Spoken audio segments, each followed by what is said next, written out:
Oh, Theo, we messed up the intro. Gotta hit the music.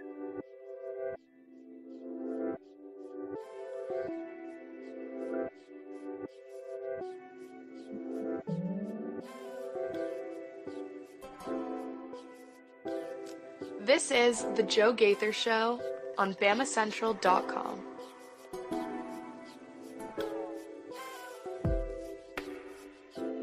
Good morning, Tuscaloosa. Oh my gosh, the sun did come out after Saturday's basketball game. Good morning, Tuscaloosa. This is the Joe Gaither Show on BamaCentral, BamaCentral.com. You are the listener, the viewer, watching us on the BamaCentral YouTube channel, listening to us on Apple Podcasts, Amazon, Spotify. You might be checking us out right now live on my social media machines at Joe Gaither 6. Of course, we invite you to chime in right there. Comments, questions, queries, and complaints at Joe Gaither 6. You can always send them to our friend Theo Fernandez as well. Theo Fernandez joining us back-to-back weeks. Theo Fernandez _. You can find him on the Twitter machine. Joins us today. He's got all right. We're going to get to the voicemails. Here's what we're going to do. We're going to get to the voicemails. We got 3, 4, 5 voicemails from the weekend. Alabama losing to Tennessee. You guys reacted. We'll play those pretty much right off the bat. We'll get to that. We'll talk Alabama, Tennessee. I will get into spring practice because Alabama's football spring practice is actually getting kicked off in like 20 minutes. We'll be getting over there to hear from Kalen DeBoer in just a little bit, about 10:45, 11 o'clock. We'll throw that on the Bama Central YouTube channel as well. And then we'll finish with Elimination Chamber. But first, Theo, I got to give you a lot of hard times. I got to give you a hard time for 2 reasons. First, already getting compliments from your episode last week from listeners. People texting me, who is this guy? Who is this guy? Sounds like a radio guy. Sounds like he knows what he's doing. So, Theo, already getting some notoriety. How you feel about that? I appreciate the kind words, and I'll just try to keep bringing that momentum forward, continue it, and you guys just keep listening to the show, and I'll try to keep delivering. All right, so that's the positive. I got 2 negatives. Negative number 1. You're already getting compliments, and then you're just telling me you're not going to be here next week. You're already asking for time off. You're here one show, and then you're going to ask for time off. If I'm really at that level, if those people really like me the way they say they do, I'm here. I'm the talent now. Yeah, asking for next Monday off. So, look, I already got a backup in there. So I'm giving you next Monday off. I got me a backup. So we'll pinch hit next Monday. The third thing we're giving you a hard time for, as I cannot control my hands. You're going to bring the flu into here. You brought the bird flu into the Derek Daniels studio. We are live in the Derek Daniels State Farm studios. Make sure that you don't come down to the bottom side today because Theo Fernandez brought the bird flu to the Derek Daniels State Farm studios. Call Derek. Call them. They'll be happy to talk to you on the phone. 205-758-3391. You can keep your health through the phone and make sure all your insurance needs are taken care of. 205-758-3391. Call Derek and see how much he can save you today. Theo, you feeling okay today? I'm feeling great. Was that ad read planned? Was it planned to come out that? It just flew. That flew perfect. No, I look. You see the notes here. There's like 5 sentences here. That's the notes. That's all we got. So yeah. What you hear is what you got. Are you feeling okay though? You come in saying, "Oh, I don't want to get anybody sick." Yes, I'm giving you a hard time, but now I'm actually checking on you.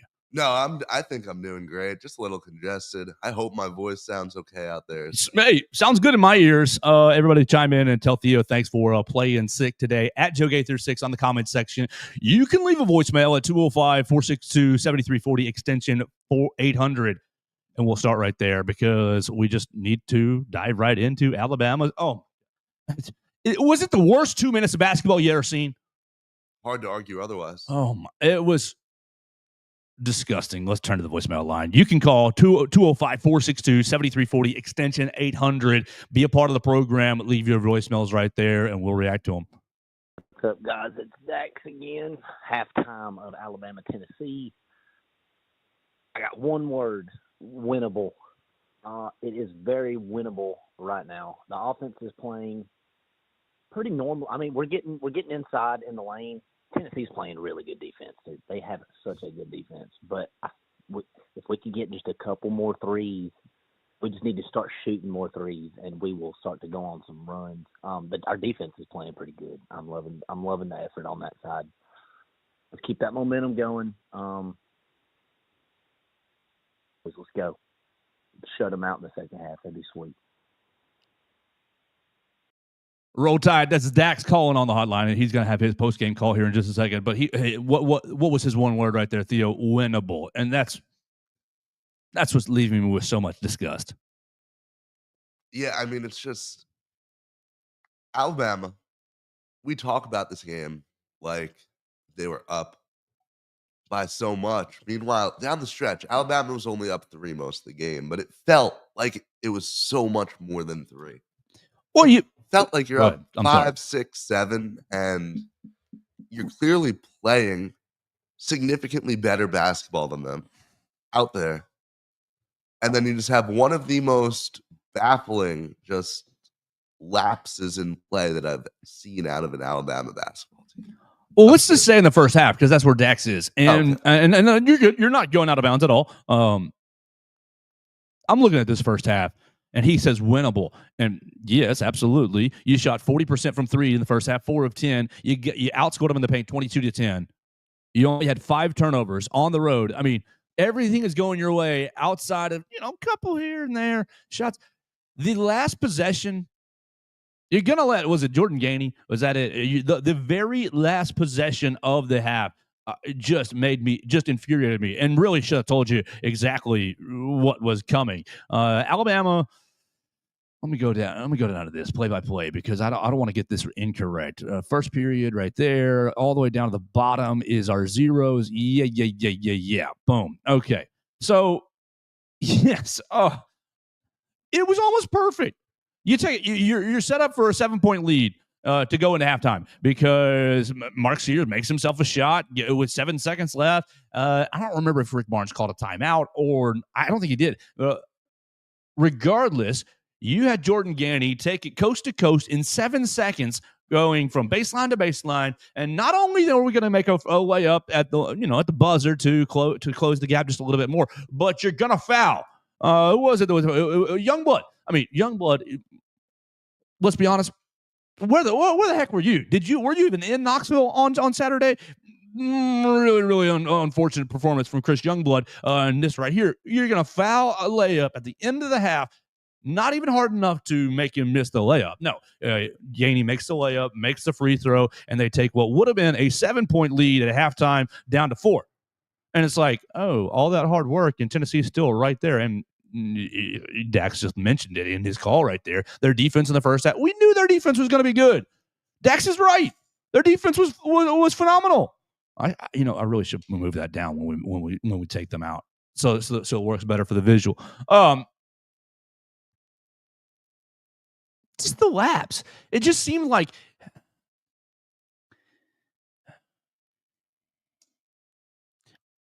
you don't want to say the team doesn't care, because that's not true. That's not true at all. That's not even remotely close to being true. There just seems like there are lapses in attention. And of course, I have ADD. You see it if you listen to this show. But it just seems like the team, I don't know if it's Coach Oates, I don't know if it's Mark Sears, Grant Nelson, but the end of the half right there, you're going to go take a 7-point lead, and everybody, rah-rah and high-fiving each other, and boom, Tennessee right back down the floor. Oh, this half is not over. The game is still going, boys. And boom, Jordan Gainey down the floor, 94 feet to the hole. Really infuriating.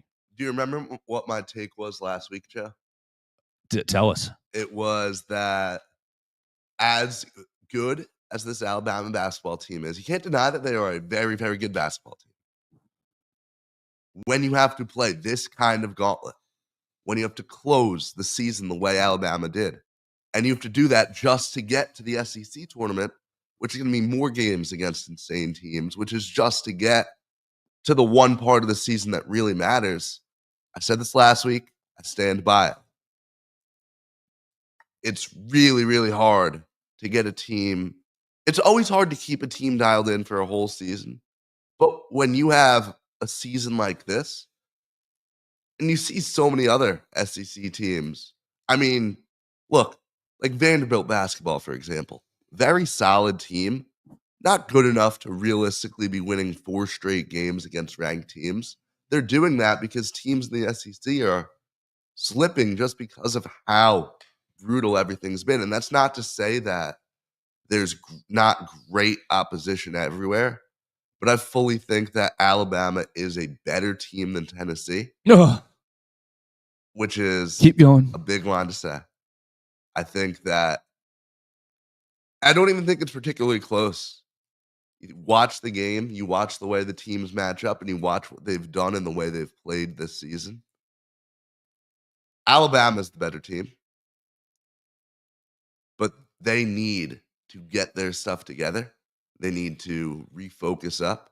You know, the fact that you're playing 2 top 3 teams in the next 6 days just to get to Bridgestone, just to get to March Madness. It's just such a gauntlet. It's such a grind. And this regular season, I really think both games remaining are pure toss-ups just because everyone's so gassed. The conference is just too crazy. It's too much of a gauntlet right now. All right, so let's start with you just said that Alabama's a better basketball team than Tennessee. Even though Tennessee won on Saturday, I can recognize talent-wise 1 through 14, 1 through 13. Yeah, you're probably right. Alabama better than Tennessee talent-wise. Tennessee knows who they are. Tennessee knows who they are and leans into it. And Tennessee, regardless of how you feel about their talent, Tennessee does the one thing that drives me crazy about Alabama. Tennessee takes every single possession seriously. They take every single possession like, buddy, we're getting a shot here. We're gonna find our shot. We're gonna look. I just drove me nuts. Let's keep going on the voicemail because I'll just lose my brain. And I think Dax has a post-game call. All right. This is going to be short because I need a shower after that. The Josh Pate pucker meter was at an 11 out of 10 for the entire game. And now I'm depressed. Roll Tide. Oh, don't be depressed, Dax. It'll be A-okay. Bama gets back into action this week, Wednesday. Nobody will ever remember this buzzer beater. That's not if true. Alabama beats Auburn in a week. Well, I'm just going to say, as far as from an actual, like, oh, this really, really sucked. If Alabama goes into the Plains and beats Auburn, the buzzer beater is going to mean a lot less. Sure, but if Tennessee wins the SEC tournament, or it all depends on what happens next with all 3 of these teams: Alabama, Tennessee, Auburn. It kind of all depends on what happens someone's next. Someone's going to get the last laugh. We don't know who it is. Right, we're still laughing. The fat lady has not sung yet. He says the Josh Pate pucker meter was at 11 out of 10. Yeah. I just had a feel. I'm watching the very last possession, and Meshack comes in and obviously makes the 3-pointer. And we'll talk about that in just a second. But I just had a feeling this is about like when Alabama wasted their own chance, and then you saw what happened at the end of the half with the short time. Tennessee, yeah, I just had a feeling. So my rear end was not, but I was already accepting defeat before that play even started. Let's keep going here.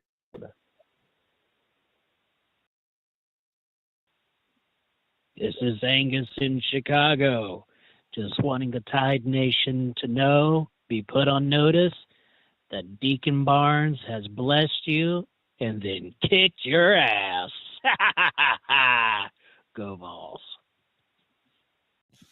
I have a lot of Tennessee fan friends, and that one being my best friend. Love you, Taylor. Thanks for the call, jerk.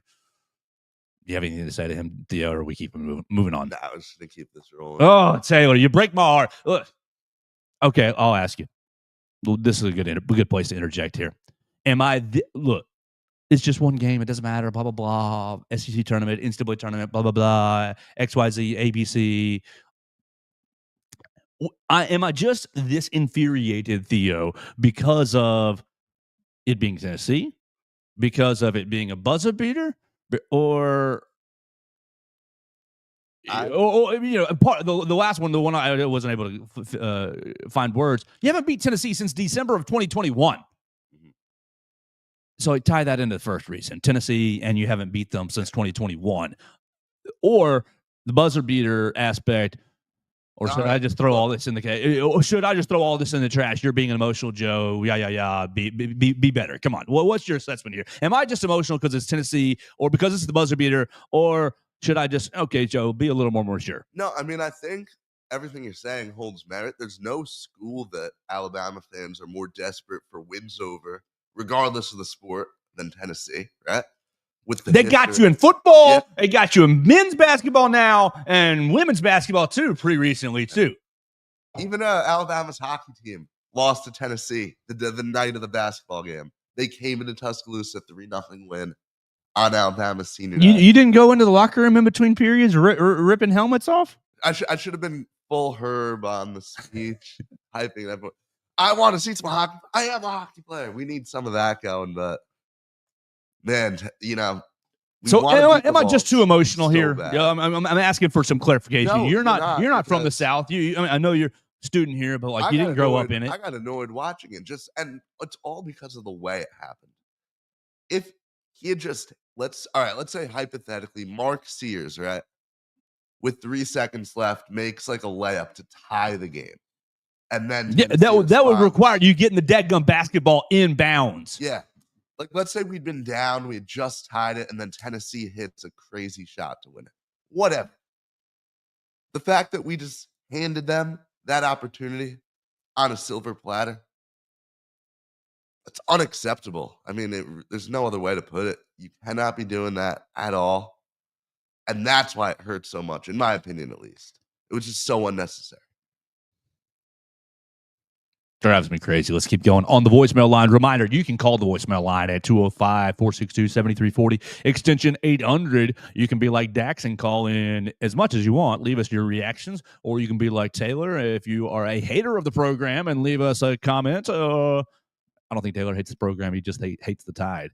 Let's keep going. What's going on, boys? Are we sure that was Nate Oates coaching that game today? Because it sure looks a lot like Anthony Grant or Avery Johnson out there. I mean, Nate Oates, what are you doing, man? You're supposed to be a math genius, and you can't count to 5? LeBaron Fallon, I get you're a freshman, man, but you have to know and have that internal clock in your head when the 5 seconds is up to call a timeout. And speaking of 5, Jaron Stevenson, you let a dude who's 6'5", 6'4", get the biggest rebound in the game over you. He just wanted it more, plain and simple. He just wanted the ball more, and this is about as gut-wrenching of a loss I've seen in a long time. But unfortunately, there is no rest for the weary because we got a really good Florida team coming to town on Wednesday. I'll holler at y'all later and roll tide. Woo! You can be like our friend right there, commiserating Theo. God, Nate. At least Coach Oates, you took it in the pros game. Hey, can I, before we get into this Oates thing, there's one really quick point I want to hit. Jaron Stevenson. You're 6'11". You're one of the most athletically gifted guys on the team. You have, from a purely physical standpoint, he is built like an NBA player. He plays like he's 6'5" sometimes. You know the saying, looks like Tarzan, plays like Jane. Yeah, that's what this is. That's fully what this is. It almost feels like if he knew how good he was, how talented he was, and you see it at times. You saw one of those incredible plays against Kentucky. He literally went up, blocked a shot, probably jumped about 12 feet to make it happen, sets up fast breaks. When his game is on, it is really on, and he provides so much for this team. And then it's just, you have moments like that just make you question his whole role with the squad. And it's absurd because, look, there's so much talent on this team. I wasn't expecting Stevenson to fully break out or anything. But can you block out on a free throw? That's basic stuff. That's blue-collar stuff. That's what you're expected to do. And it's heartbreaking that, we can't trust him to do it at this point in the season, at this point in his career. This final minute is atrocious. This final minute is just Oh my God, it's so bad, Theo. Okay, I'm at 205 here, 73-70. You make your 3-pointer by Mark, and I'm thinking, okay, baby, we're about to roll here. The momentum. Then okay, keep going. Oh, he's personal foul, and Mark Ziegler gets the free throw line, makes a 1-point game. You keep on going. All right, yes. Here we go. 135. You have a missed layup by LeBaron, defensive rebound Milicic, turnover Ziegler. Great. Okay, good job, LeBaron. And then LeBaron on a fast break. Right. So that takes you to 75-72 at 115. And you're feeling good. Which all year. I mean, especially as of the past month. And I'm feeling. His reflexes, Phylon, just those quick steals. He's averaging about, just over the past month, probably 2 just breakaway layups a game. It's huge. His reflexes are insane. That man could be like a goalie or something. He's just so fast on the hands. Always just such a great eye for that ball. I'm so impressed. You get another kind of run out, and LeBaron gets fouled. Oh my gosh. Now we're in the final 30 seconds, right? Yeah. Okay. Where am I at here? All these missed layup, defensive rebound. This sheet is so jumbled. Here we go. You're at 36, right? 36 seconds left. LeBaron misses the first free throw after fast break, and he makes a free throw. You're up by 4. Okay. 36 seconds left. You're up by 4. And Alabama lets Chaz Lanier get right to the lane. Okay, I'm actually comfortable with this. Comfortable with that. You don't want to foul. I'd like a little tougher, a little more resistance, but we don't want to foul. So you let Lanier get a layup. Yeah, they only took 6 seconds. Exactly. For a little bit. Stay in front of them. There's a line, Theo, between Ole to the basket and I'm not going to foul you, right? That was the exact same kind of play that happened at the end of the first half.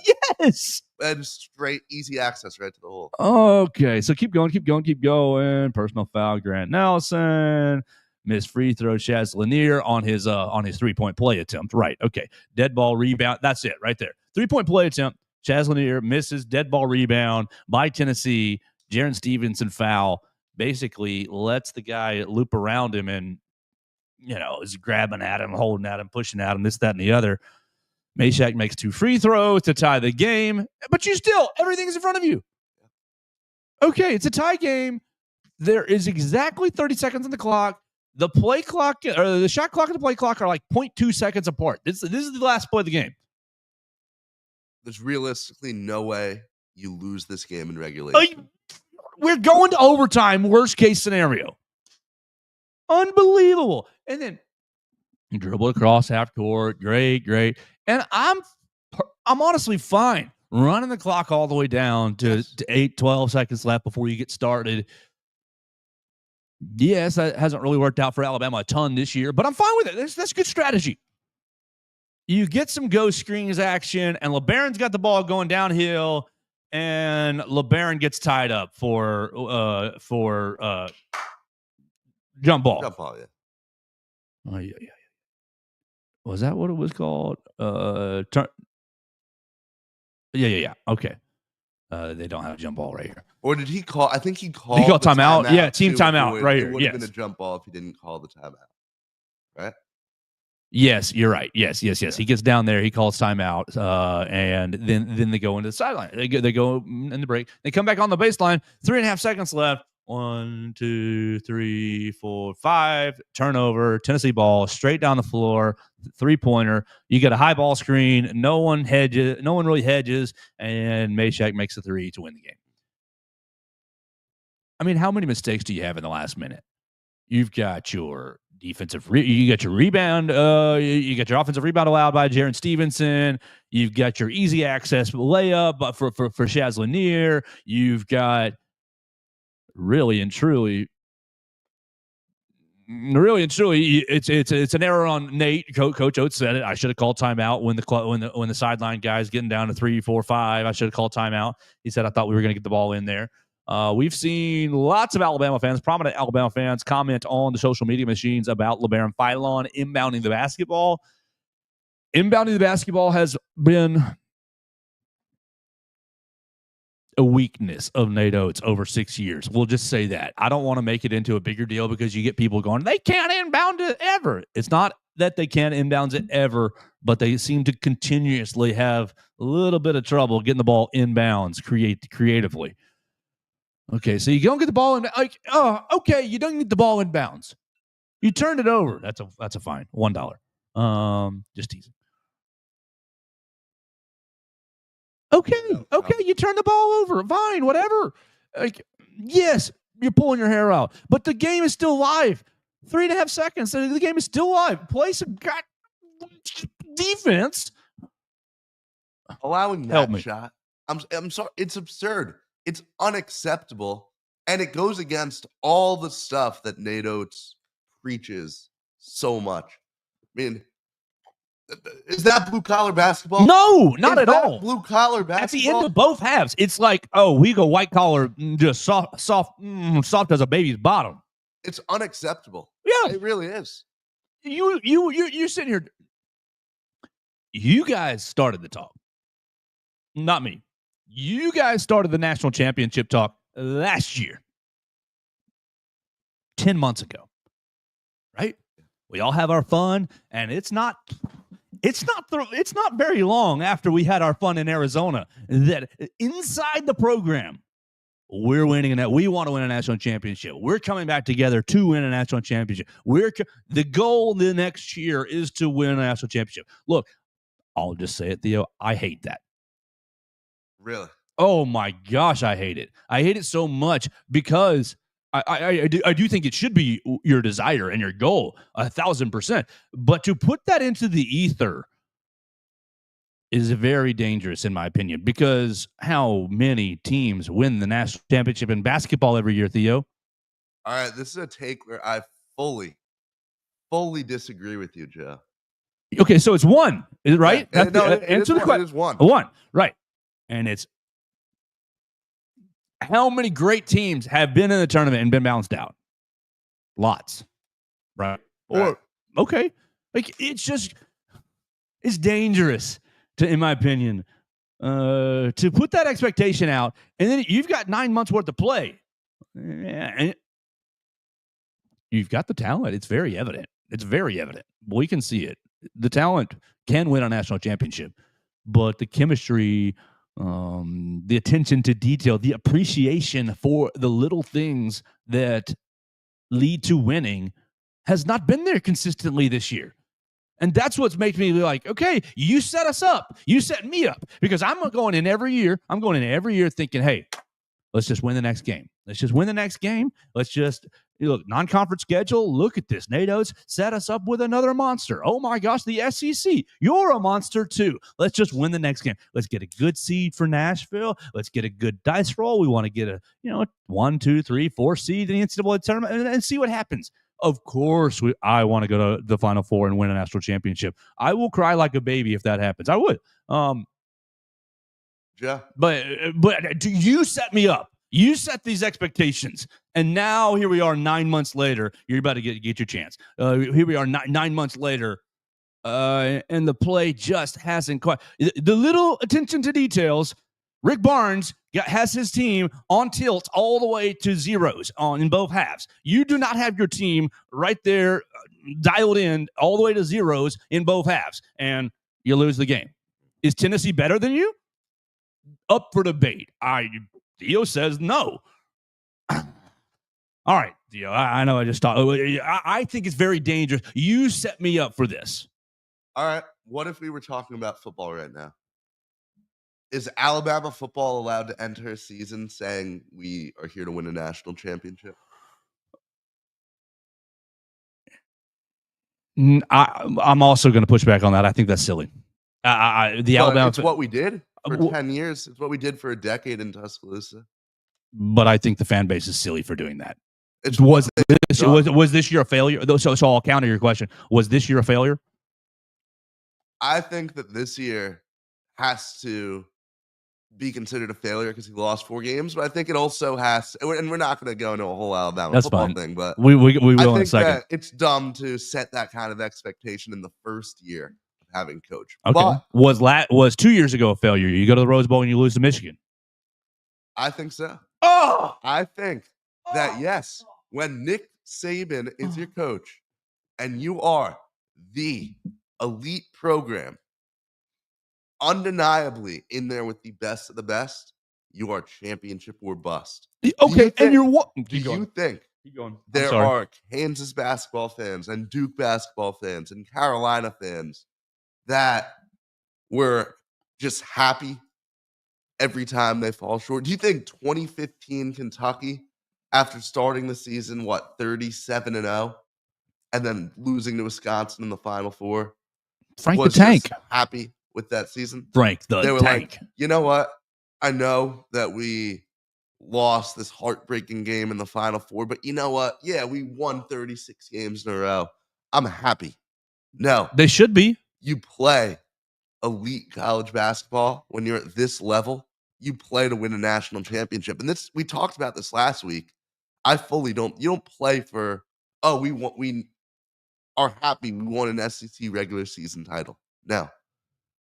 You're going for those Final Four banners, because the great teams, the ones who are remembered, are the ones who collect those banners. And if Alabama basketball wants to reach that level, we need to be coming into seasons with that take. You need to be championship or bust. That's what it takes to win in college sports right now. But what That's happens you to need. the expectation? So here's the deal. 2 years ago, Jalen Milroe falls 1 yard short on the goal line out in California. Okay. Caleb Downs busts a play on fourth down to go way behind. Like the margin for error is razor thin. Okay. And so because it's razor thin at that level, the championship level, I mean, you got to have some sort of you got to have some sort of grace there. Think about you praise that Kentucky team. That Wisconsin team was really damn good too. Yeah, Frankly, they were a great team. They were a great college team. They had who was the Frank the Tank? who was Sam the Decker, shooter? Nigel Hayes. Yeah, they were loaded. Right. And so we're going to say that Kentucky just failed? No, they gave their fan base 30-something great games. They gave their fan base an SEC title. They gave their fan base an SEC regular season title. Yeah. They gave them how many tournament destinations that year? They gave them two or three net cutting ceremonies. Like they just didn't. It came up short at the end. And Kentucky fans are always going to remember that season. They're always going to be so happy about that season, but they're always going to remember, if only we won it all. When you think about 2023 Alabama, when you think about Isaiah Bond making that incredible catch on 4th and 31, right? I think about all the hooey and I think about all the just bull crap that went on behind the scenes that Nick Saban just mastermind and kept everything together. Look, to get to Atlanta and beat Georgia that year, I mean, that was as good as winning a national championship. That team had no business. I love that team. It's the first Alabama football team I was ever in person to watch. It will always be a team that I love, and all the players from them, I'm going to follow their program, everything.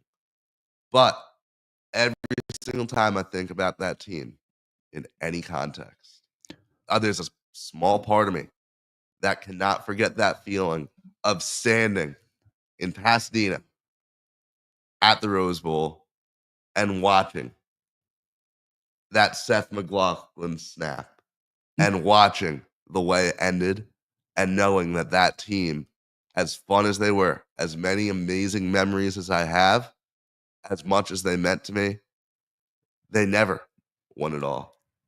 And I will never be. But look on the other sideline. Look to the other sideline, Theo. That Michigan team was great.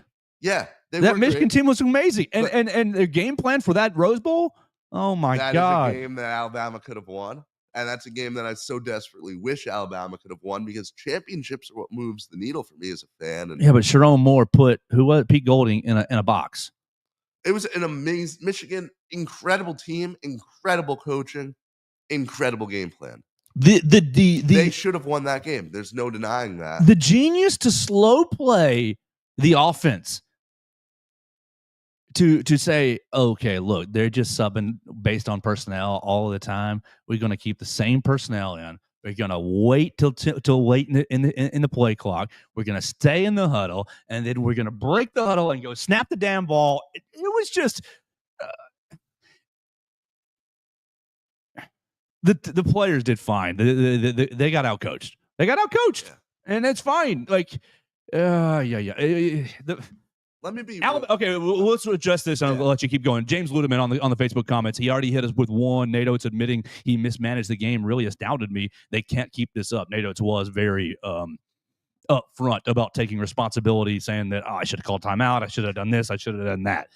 James Ludeman continues on the Facebook machine. You can too as well. We were not elite 2 years ago or last year. Yeah, definitely last year. And any big wins are great, but it just depends on what the consideration is for the word failure. If failure isn't winning a national championship, then a lot of teams are failing programs. That's right. One team wins the title.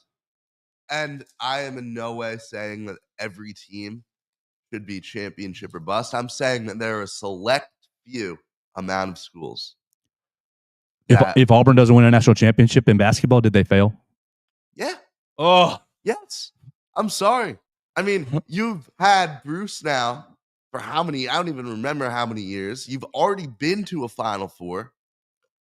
If you're an Auburn fan, are you happy with, we made it back to the Final Four? You should be. You should be, obviously, because, okay, you've never done this before, so you can be appreciative of the fact that this guy got you to a Final Four. But you can also look at the landscape of college basketball and look at the fact that all year you have been the best team in the conference that is having the best individual season of any conference ever. You're okay with just being, we were the best team in this conference all regular season. Oh, what happened in the postseason? Yale. Some 5 seed upset us in the Sweet 16. Gonzaga gets them. Happy with that?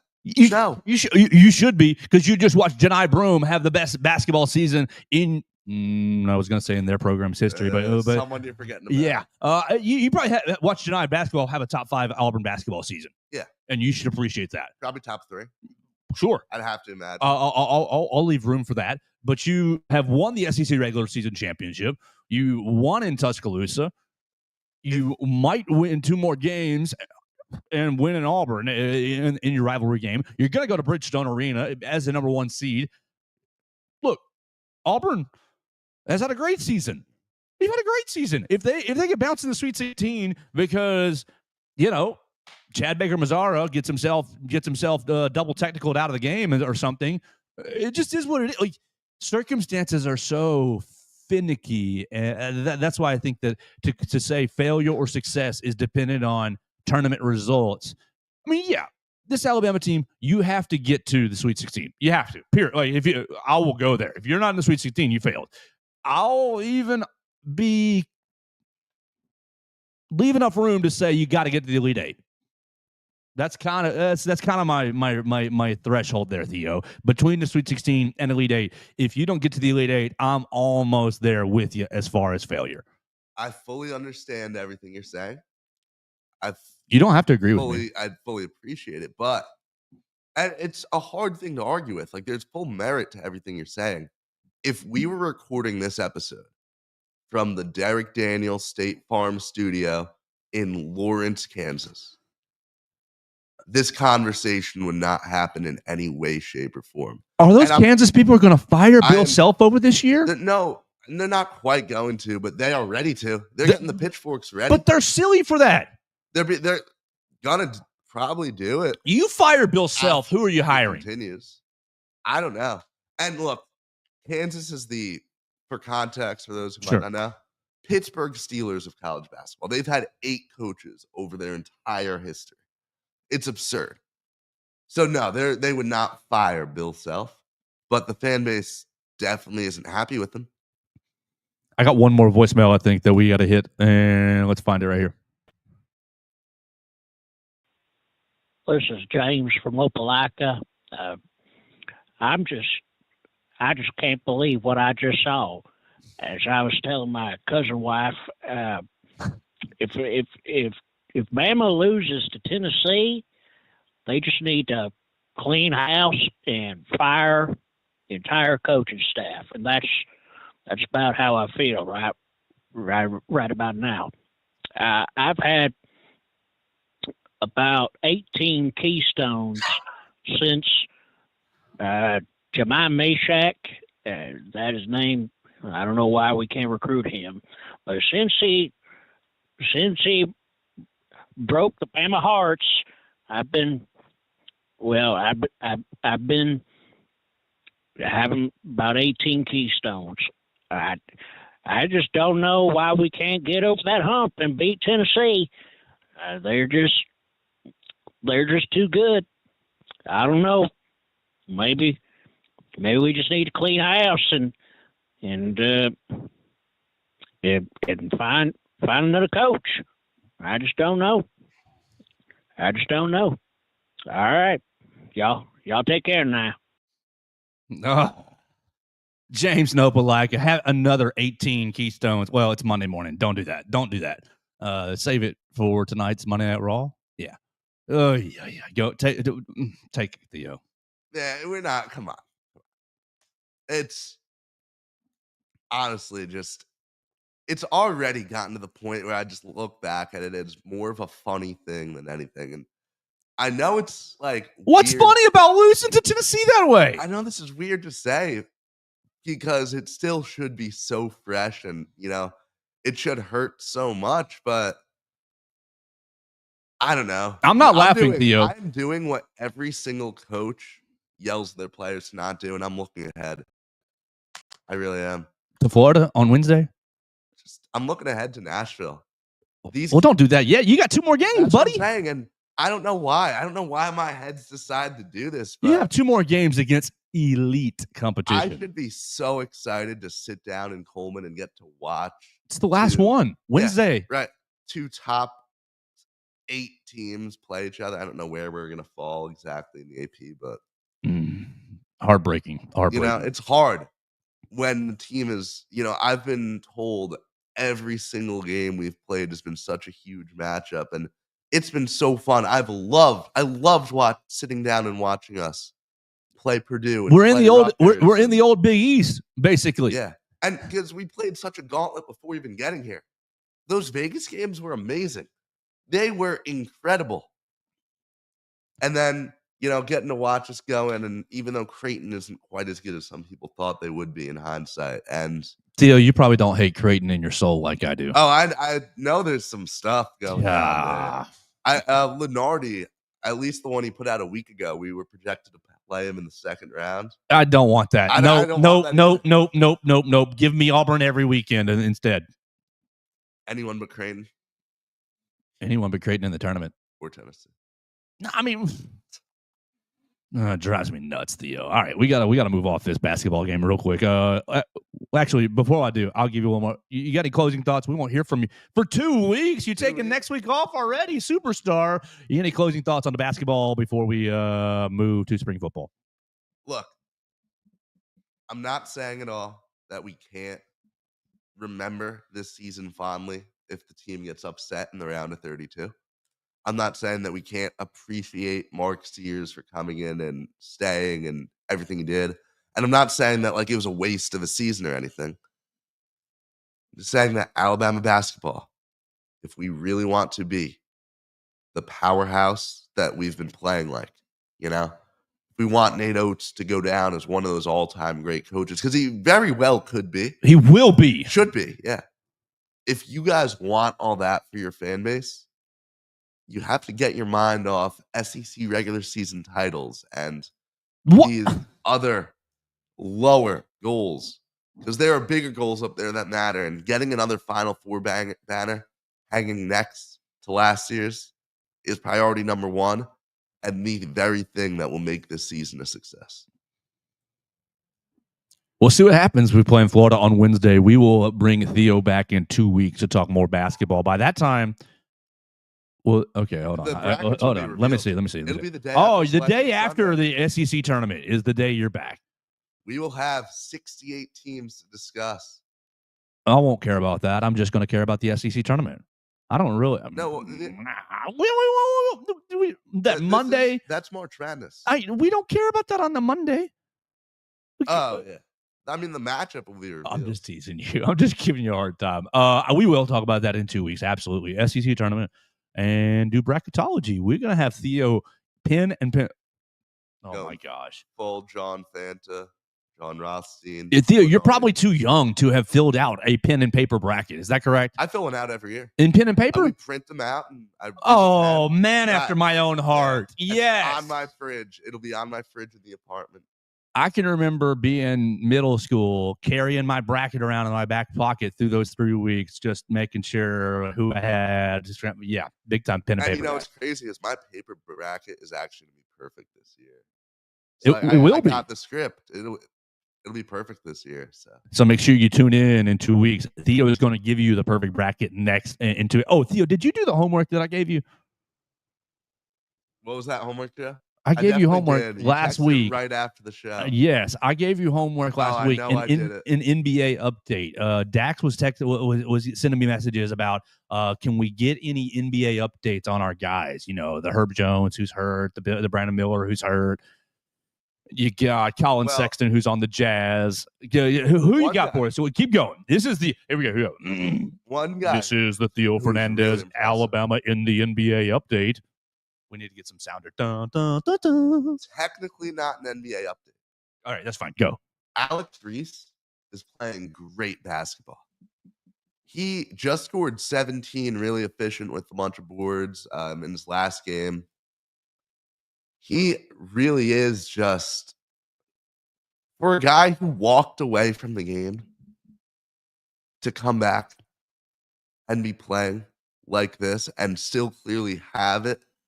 He's a guy who I think there's a role for him on an NBA roster. And look, he's 25 already. On your Knicks. He may have turned 20. On your Nets. Yeah, it's a Net. I'm not a Nets fan, actually, but he is, yes, in the Nets organization. But you're from up there, right? So are you a Celtic? Yeah. No. Knicks? Believe it or not, Oklahoma City Thunder fan. So we had Reese on the G League roster earlier in the year. Y'all got your boy Jaden Shackelford still, right? I believe he's hanging around in the G League. Okay. He won a championship with us with our G League. Woohoo! Last year. Hang the banner. Yeah, it is hanging. It's the only thing OKC has won anytime. It's the only thing the whole state of Oklahoma has won besides softball and gymnastics anytime recently. So no other NBA updates from our guys. Alex Reese, good couple of weeks. Alex Reese, though, that's my big takeaway. Just because it's impressive, nobody's talking about it, and it does deserve to be talked about. It's a take that I really haven't seen a lot of places. All right, we're going to keep talking into the mic, and in 2 weeks, you're going to bring us a more in-depth real one, yes. NBA update as requested by our caller Dax. So make sure you got to make the people happy, Theo. I'll do my homework, yes. 2 weeks, Theo gives us an NBA update, and we're going to keep it up every Monday. We give a 2-3 minute Alabama in the NBA update all the way to the finals. Will there be an Alabama player in the NBA finals? Highly doubtful. Highly doubtful. We'll see. All right, we got to move off this and tell everybody about Derek Daniel. We are live in the Derek Daniel State Farm Studios right here off of McFarland Boulevard. You can call Derek and his team at 205-758-3391. Red, Reese, and Victoria are upstairs right now. They'd be happy to take your phone call. You have homeowners insurance questions, car insurance questions.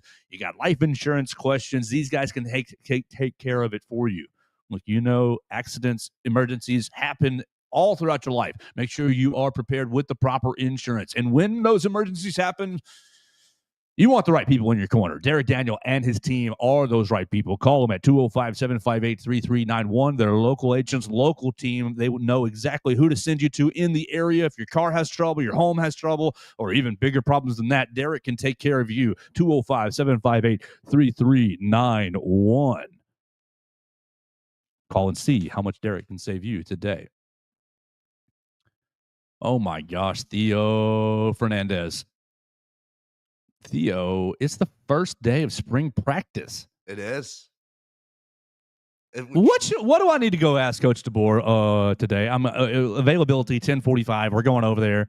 You can see it on the BamaCentral YouTube channel. We'll have all kinds of articles on the BamaCentral website. Hey, Coach, is Keelan Russell going to start this year? Is Keelan Russell? He going to start? Hey, Coach. Why don't you tell us who the starters are? Who's going to play right tackle, Coach? Who's going to be the right tackle? I don't have any questions for Coach because he's not going to answer anything.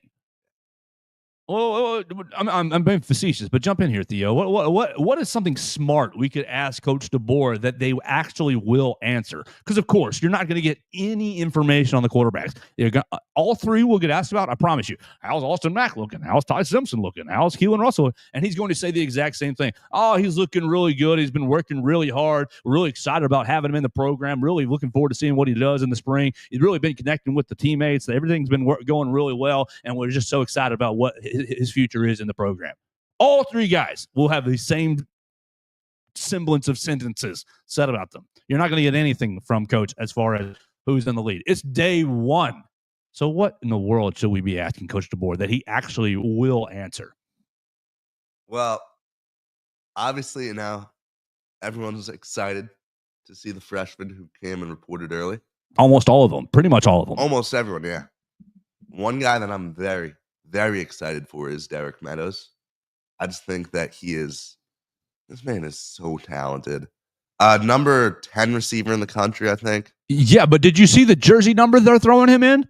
What are they giving him? 30. 30? Isn't that disgusting for a wide receiver? They put out new numbers yesterday behind the Alabama paywall for about 10 minutes before they put it out everywhere. 30 is, come on. That's disgusting. That means you ain't playing, bud.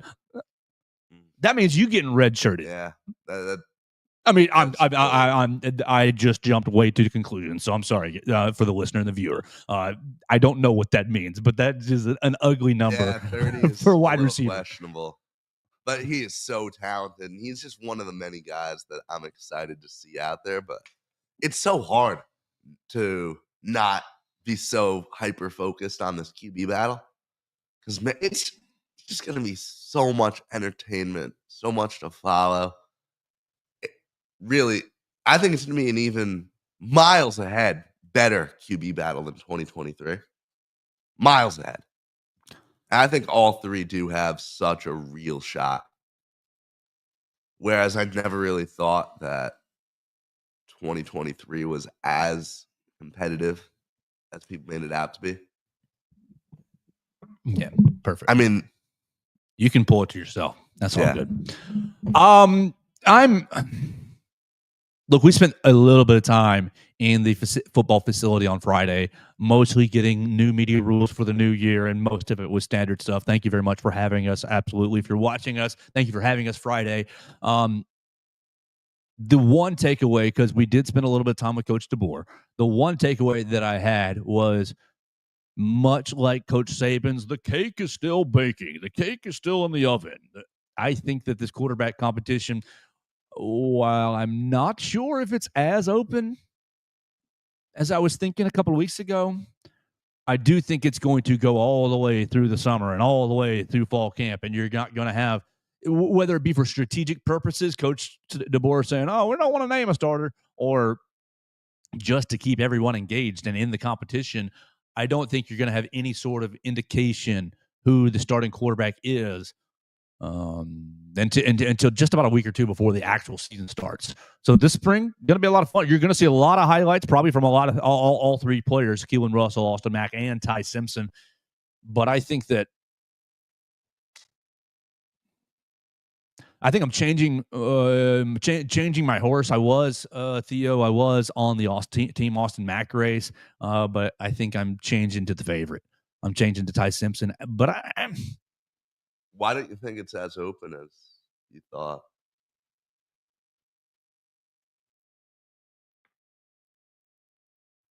I think what I've heard through the last 8 or so months is that Ty Simpson has. Now this is just hearsay. Again, hearsay.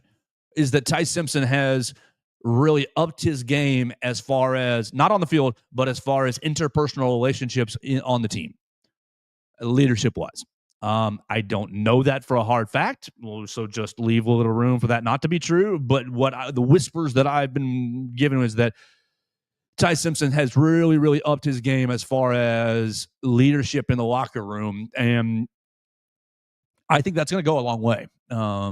I think that's going to go a long way. Now, golly, I think Keelan Russell's swag is going to go off the charts. And I think that his natural talent is just going to be oozing out of him. And it's probably going to be very hard to keep him off the field.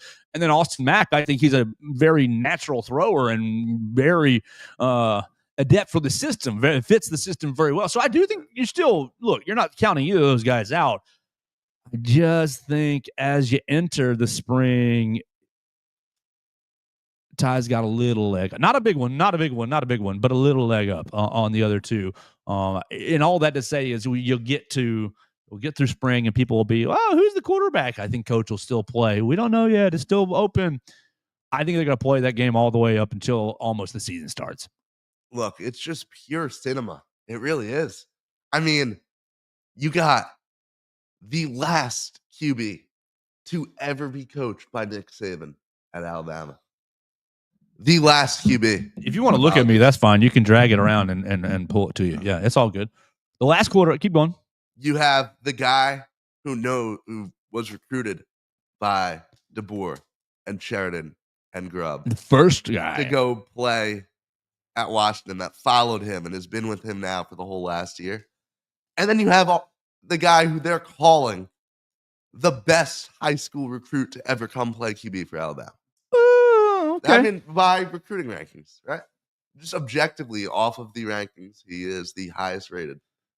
I have a hard time thinking that he's better than Bryce Young coming out of high school. I'm sorry, but that's my own. That's a person. Yeah. 24/7 disagrees. I don't care what you think. 24/7. Bryce Young. Oh, Bryce Young was insane. He was an insane prospect. If Keelan Russell sees the field the way that Bryce Young did and has similar arm talent, oh my gosh, I cannot wait. All right, so anything other than quarterbacks for spring practice? We're going to go talk about 10:45, Kalen DeBoer, and they're going to say, oh, first day of practice, first day of spring practice, really great to get the guys back out there. But it's really going to be a much to do about nothing, in my opinion. Of course, great to be back out there. Woohoo! Calendar's rolling over. Outside of quarterback, here's my questions. Right tackle. Who's playing right tackle? Will it be you, Taco Casa? Will you stand up and step into the role, Wilkin Formby? I'm pulling for you. I'm just telling you. Step outside, take the media off, and just put my heart. I'm pulling for you. But I think Jackson Lloyd and Michael Carroll are going to be serious contenders at right tackle. I think that Cam Dewberry is probably going to be playing your Tyler Booker replacement. Right tackle is my biggest question outside of quarterback on the offensive side. I don't really have that much intrigue to the wide receivers because we all know Ryan Williams is great and yada, yada. Great. I don't really have much intrigue in the running backs either because I think they're all good players. I'm very excited to see Isaiah Horton. Ooh, yeah. I mean, I think it's going to be so fun to see how he runs with Ryan and Jeremy. If the quarterback that wins the job can get on the ball, which I think they can. What about Jalen Hale? I mean, is that not intriguing to you? Are you not excited to see this returning from injury with how talented he was? I don't know that we saw a ton out of him that freshman year. I mean, obviously the touchdown catch against Ole Miss, but maybe this is ignorance on Joe's part, but I think that people saw limited snaps out of him as a freshman and projected a lot onto him. Not that he can't be that. He could be. Look, I'm not limiting anyone's potential, but I didn't see, otherworld. Now, maybe my own ignorance, but I didn't see otherworldly talent. I saw, hey, good player. I'd like to keep him on the field. Want to see more of him. I think if he comes out and he can get himself back on the track that he was on, I think he can be a really, really big piece for us. And I don't know, it might not be until 26. But I seriously just think that the potential is there, and we could be looking at a very impactful guy who makes a lot of big plays for Alabama. The wide receiver room's deep. Cole Adams, the wide receiver room is deep. Whoever wins the quarterback job, you're going to have plenty of targets to be throwing to. Tight end room, just as deep, too. I know you're losing Dupree and Oots, but I think that you are still very athletic at the tight end position. I'm curious. My biggest question mark is what is happening at inside linebacker next to Justin Jefferson. Is it by committee with Nakai Hill-Green? Is it by committee? You got Nakai Hill-Green. I mean, you lost Jeremiah Alexander. You lost Justin Okoronkwo. Deontay Lawson, what's he going to be? I mean, I personally love you, guy, but just don't know what you're going to be as far as ACL injury. Speaking from experience, 5 knee surgeries on the left knee for your boy. Like, it's not easy. I hope that he comes back, but I don't know what to really expect. I don't know that you should really expect. I don't think it's fair to expect a lot from him. He could give you a lot, but he could give you nothing. You really think so? Yeah, I really think. I mean, take me back to linebacker from Louisiana, bad dude, inside linebacker. What's his name? Tore up his knee, never played, went to the league, Jacksonville Jaguars, practice squad. Come on. Oh, the Jaguars got it for me. Dylan. Was it Dylan? 33. Is anyone watching the show? No one's watching. It's okay. We'll just figure it out. Alabama linebacker, 5-star, Louisiana, 2020, roughly. Dylan Moses. God dang, I was almost there. Dylan, I got there. Think about Dylan Moses. Dylan was a killer. He was incredible. And knee injury comes back because my draft stock is taking a hit. I'm going to recover and play the next year at Alabama. He does, but just, I mean, not talking mad about the guy, just didn't perform that year that he came back. Just didn't play as well and went undrafted, went to the Jaguars and didn't really do anything. And look, that's nothing bad about you, Dylan. Like, circumstances happen. So I'm just projecting that forward into Deontay Lawson. Could he recover and be amazing? Absolutely. Did CJ Mosley have an ACL? I think he did. So Deontay Lawson can recover and be amazing. He can be, but we should leave just enough room on the opposite side. Like, he could come back and just not quite have it. Which, with the linebacker depth, I mean, that is kind of a scary thought. Yes. Yeah, I didn't even think of the linebackers as being that intriguing until you brought it up a second ago. But now your edge guy, I mean, you got edge guys out the wazoo. And so I'm excited to see what they do with the edge group. What I'm real curious is to see how this inside linebacker room shakes out. Safeties, you're set. You got Bray Hubbard, and you're bringing back Keon Sabb from injury as well. Corners set. Oh my gosh, the corner room went from last year being is this a question mark to is it a strength? I'm sorry. Look, I'm somebody's trying to call Robert I think Robert from Brookwood. You're trying to call. My phone line's not working well to where the caller can be heard on the stream, so we're just taking voicemails only, Robert. But I will play your voicemail if you do call and get you right in there. I'm sorry. It's just I don't want to play the game of can you hear me? Can they hear me? Can nobody hear me? Until I have that quite figured out. Any other questions for spring football? No, I mean, I think we took a pretty good look at a lot of the bigger positions on the roster, and I'm trying to think maybe there's. Can we have one smart question for Coach DeBoer? I look. The question is there a smart question on the first day? No, that's why. That's why I usually don't say. I'm usually standing there with my camera the first day because what do you get? 10 questions, 12 questions. 8 of them are going to be about a specific player. Hey, Coach, how's Billy Bean look? Well, Billy Bean, we're excited about him. He had a good offseason, and he's working hard. That position group has really been grinding. We're excited about that coach and that position group. Like, it is the most hooey nonsense today because what are you going to ask? What am I going to ask? Hey, Coach, I mean, come on. I got to think of something smart, something that I'm going to get an actual answer from. I don't want to. You can't ask about a specific player because you're just going to get the coach speak. Are you going to ask about depth? No one really knows anything about the specific player. So what we are going to hear today, I'll tell you this. What we are going to hear is who is available in the spring. They kind of said, alluded to a modified spring game in our little meeting. They left us a kind of a modified. They said, "Oh, we're going to change some things." Yeah, perfect. Let's listen to this. We're going to download that voicemail from Robert, and we'll play that to close the show. That's exactly what we're going to do. We go to Show and Finder. Perfect.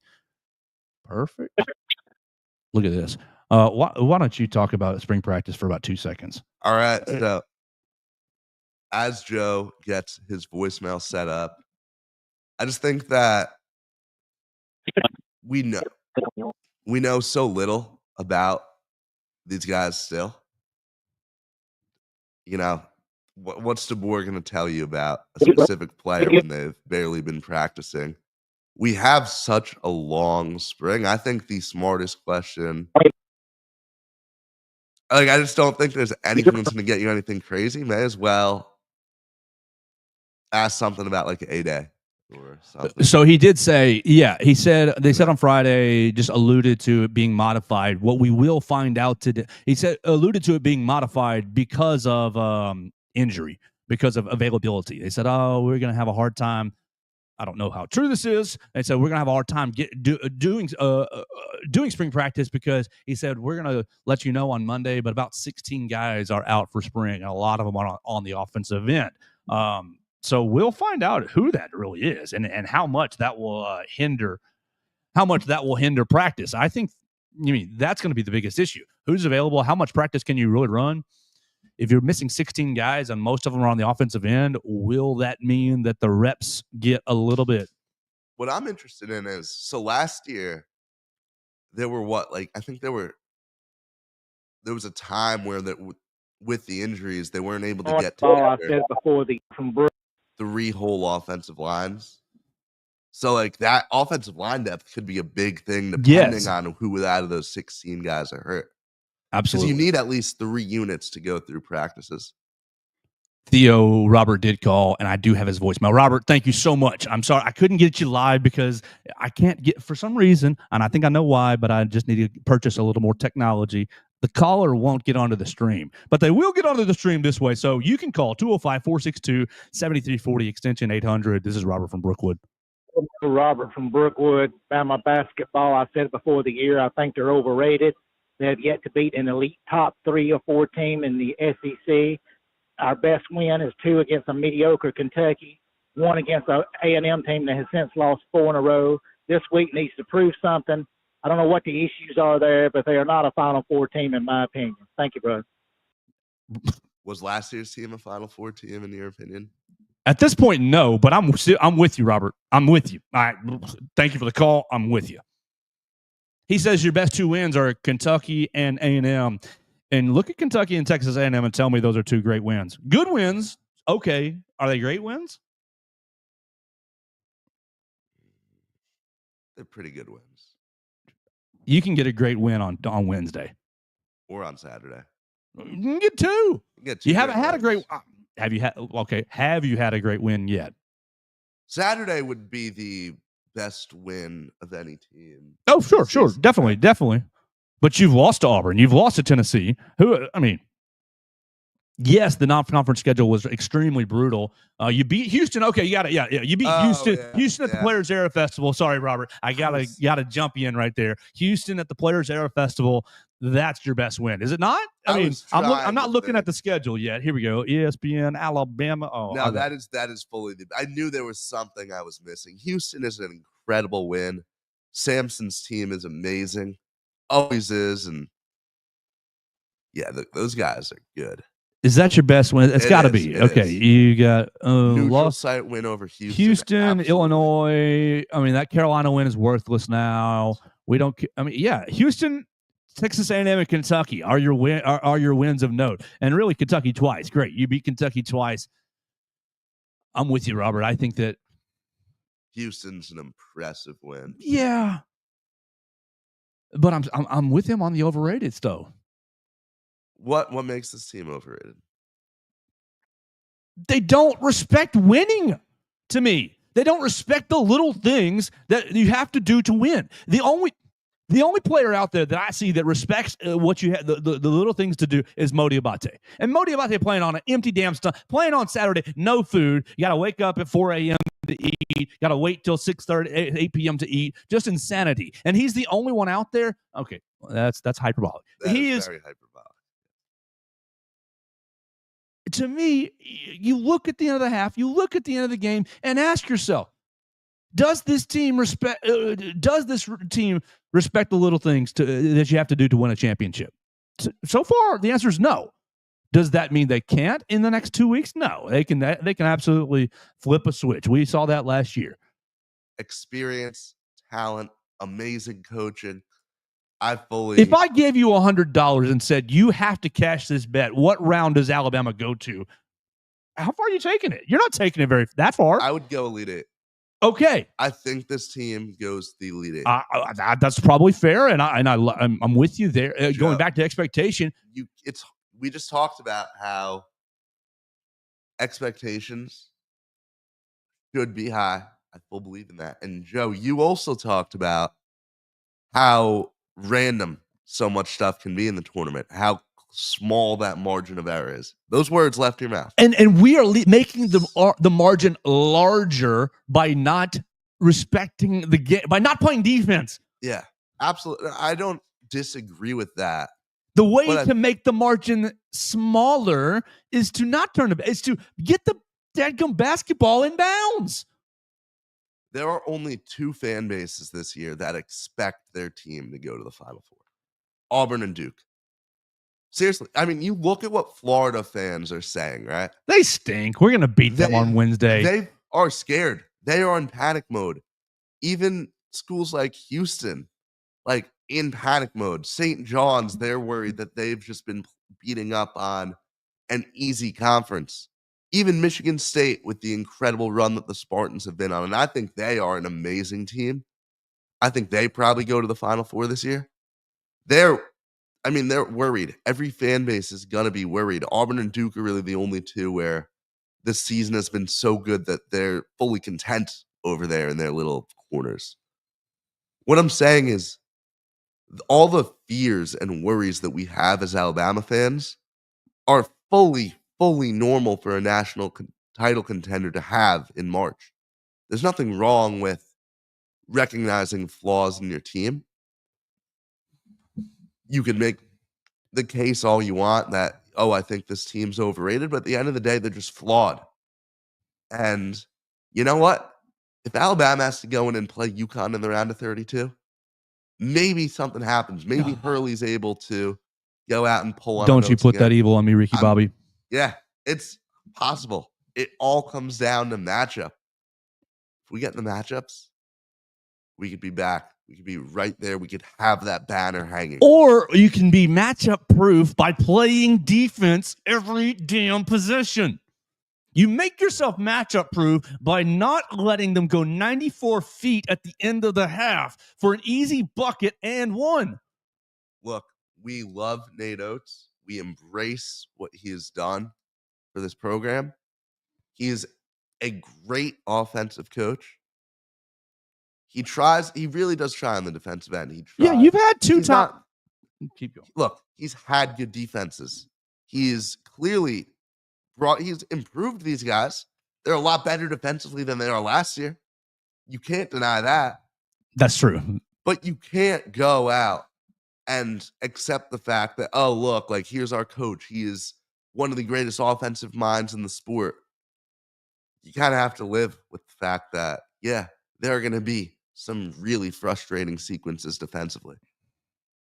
Not at the end of the game. Not at the end of the half. I can't live with that. Sorry.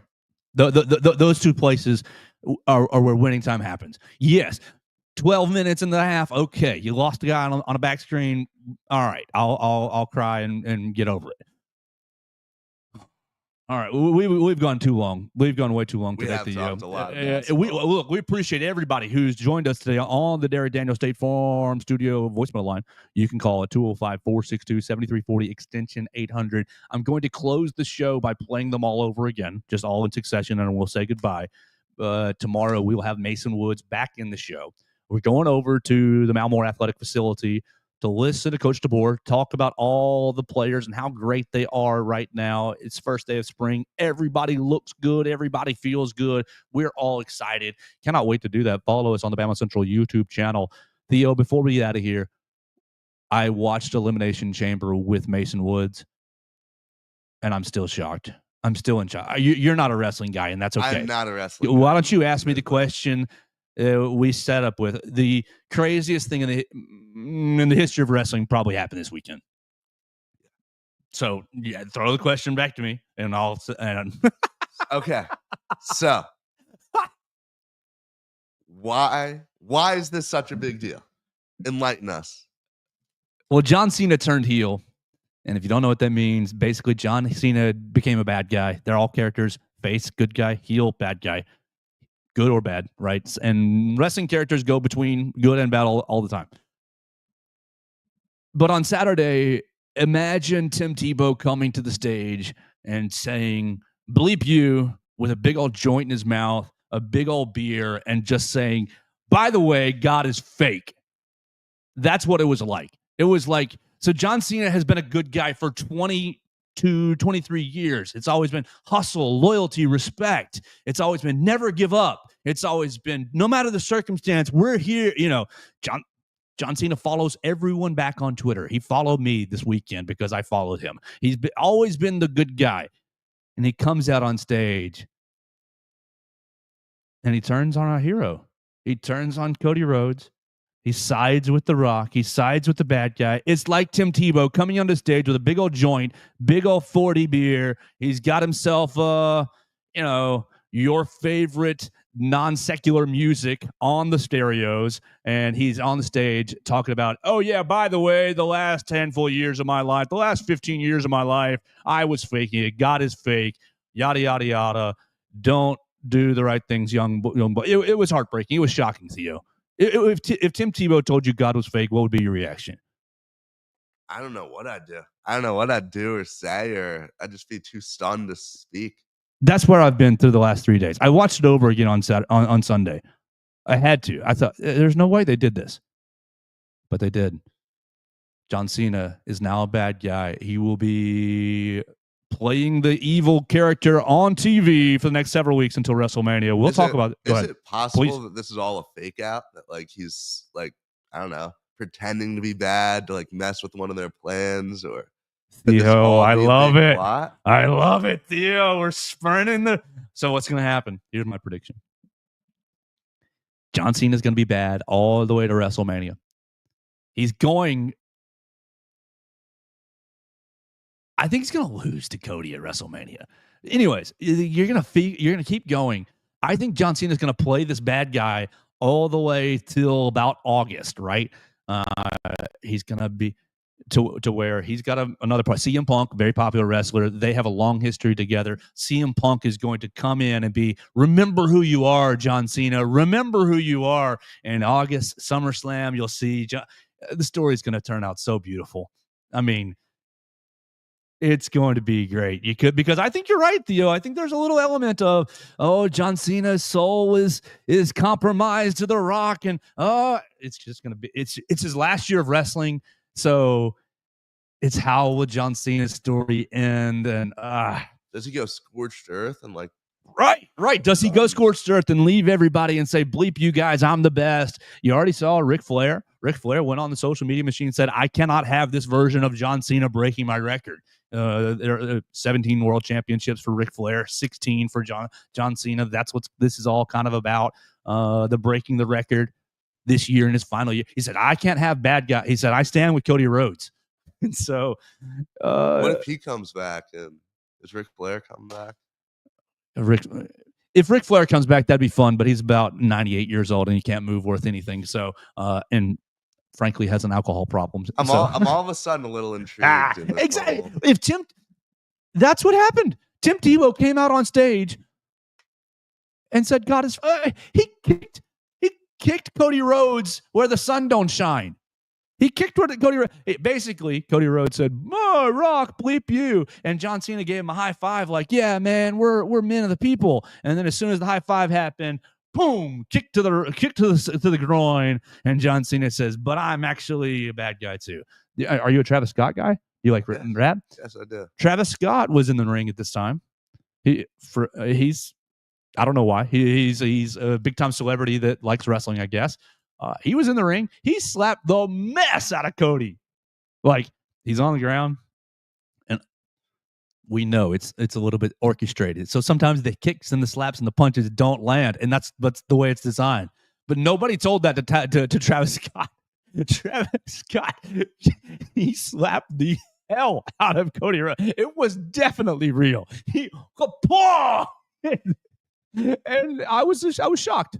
I was shocked. The entire event, Theo, was from start to finish. They brought back a young lady who hasn't been around for a long time. She attacked somebody in a crazy way. Randy Orton came back in the middle of the show, who's been gone since November. Ugh. It was insane. And then they turned the greatest good guy into a bad guy right in front of our face. John Cena has the record for most Make-A-Wishes granted. Really? By Make-A-Wish. Has the record. I'm the good guy. He's at the show granting Make-A-Wishes before the show starts. That's impressive. And now it's all for nothing. Our hearts are broken. You look like you've seen a ghost. Dude,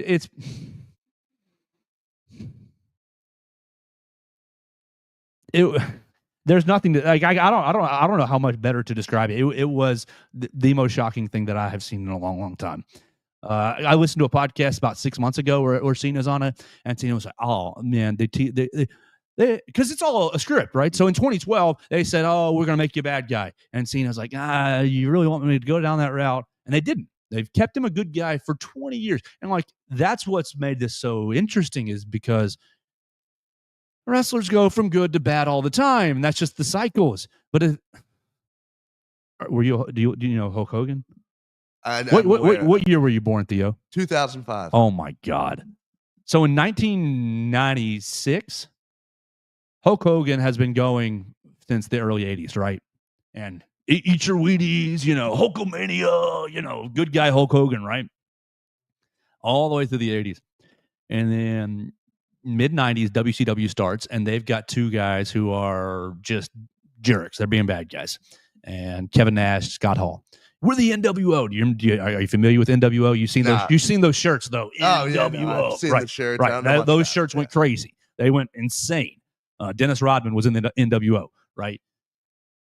They are teasing, we've got a mystery man. We're two guys. We got a mystery man. There's somebody else on our team, and they're just beating everybody up, right?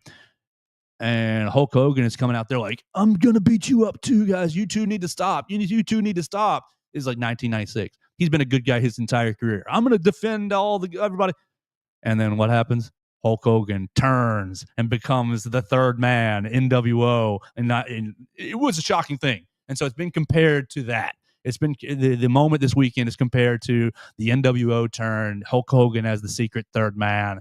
Because that's when, have you ever seen Hulk Hogan with the black beard? That's Hollywood Hulk Hogan. That's where he's a heel. So what will they do with John Cena? My heart is broken, Theo. But it doesn't matter. We have to get out of here and go talk to football. Tell everybody where they can find you on social media. Tell everybody what you're doing next week. Make up something interesting, and we'll talk to you in 2 weeks. Okay, well, it's X at Theo Fernandez with 2 underscores.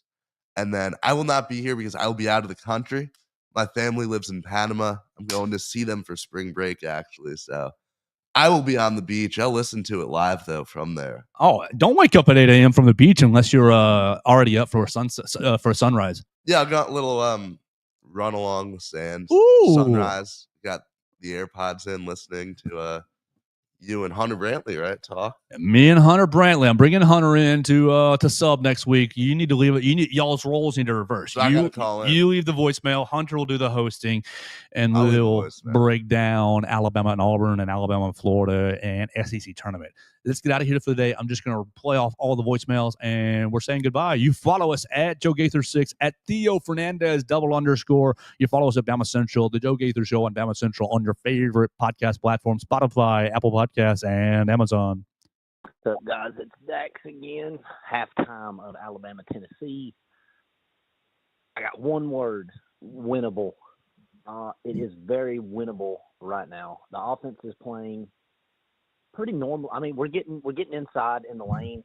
Tennessee's playing really good defense. They have such a good defense. But if we can get just a couple more threes, we just need to start shooting more threes, and we will start to go on some runs. But our defense is playing pretty good. I'm loving the effort on that side. Let's keep that momentum going. Let's go. Shut them out in the second half. That'd be sweet. All right. This is going to be short because I need a shower after that. The Josh Pate puckometer was at an 11 out of 10 for the entire game. And now I'm depressed. Roll Tide. Let's beat Florida. This is Angus in Chicago. Just wanting the Tide Nation to know, be put on notice, that Deacon Barnes has blessed you and then kicked your ass. Go Vols.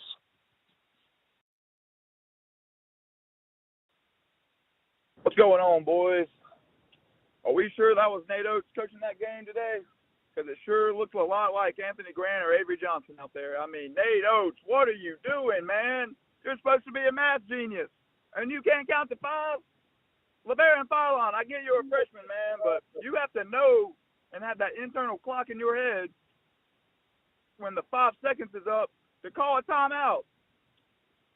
And speaking of 5, Jaron Stevenson, you let a dude who's 6'5", 6'4", get the biggest rebound in the game over you. He just wanted it more, plain and simple. He just wanted the ball more, and this is about as gut-wrenching of a loss I've seen in a long time. But unfortunately, there's no rest for the weary because we got a really good Florida team coming to town on Wednesday. I'll holler at y'all later and roll Tide. This is James from Opelika. I just can't believe what I just saw. As I was telling my cousin wife, if Bama loses to Tennessee, they just need to clean house and fire the entire coaching staff, and that's about how I feel right about now. I've had about 18 Keystones since Jemai Meshack, that is named. I don't know why we can't recruit him, but since he broke the Bama hearts, I've been having about 18 Keystones. I just don't know why we can't get over that hump and beat Tennessee. They're just too good. I don't know. Maybe we just need to clean house and find another coach. I just don't know. All right, y'all take care now.